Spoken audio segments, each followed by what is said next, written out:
In his remarkable, radiant memoir, The Planet of the Blind, Stephen Kusisto chronicles a life of trying to pass, as he says, as a sighted person.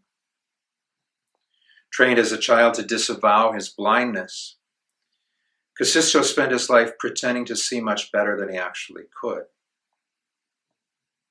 He writes, "My success, such as it is, depends on an array of acquired and practiced skills. I possess tremendous hand-to-eye coordination. If I know that a football is being thrown my way, I can often catch it.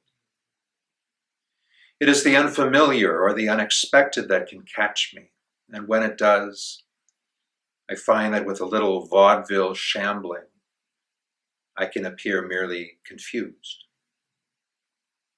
Everyone walks into a coat rack or a closet, at least now or then." All the while, he says, he was a tired kid. It's preposterous to live as though you can see. Looking back, I can scarcely imagine the energy it took.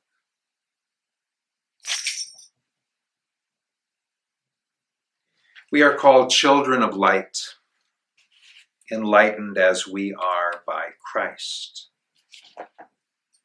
But does our success, such as it is, depend on a lifetime of lifeless, acquired and practiced skills? Do we too often get by with a little vaudeville shambling? Are we trying to pass, reluctant to admit that we're blind, unwilling to accept the help we need, slow to seek a savior?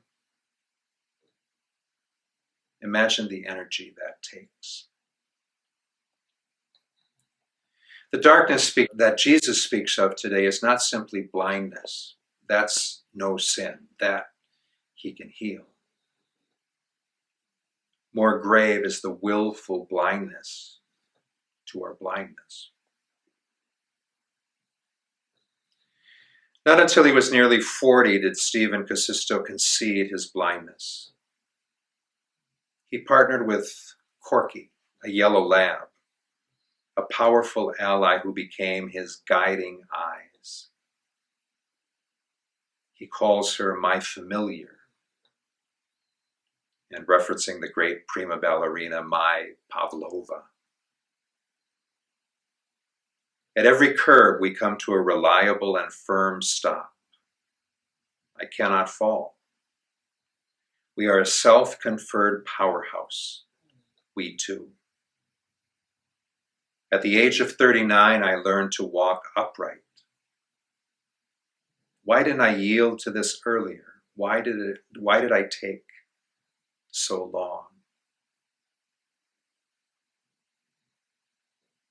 So it is these days. Has there ever been a corporate moment in our lifetimes that has made visible our powerlessness? A moment of disorientation on a grand scale when we have so needed a companion to provide us with guiding eyes. Try as we might to proceed as normal these days, pretending to see where we're headed, all of us are off balance. Like the Pharisees, some might ask if it is because of our sin that this plague has come upon us. No, Jesus says. But it is a moment that God might be made visible.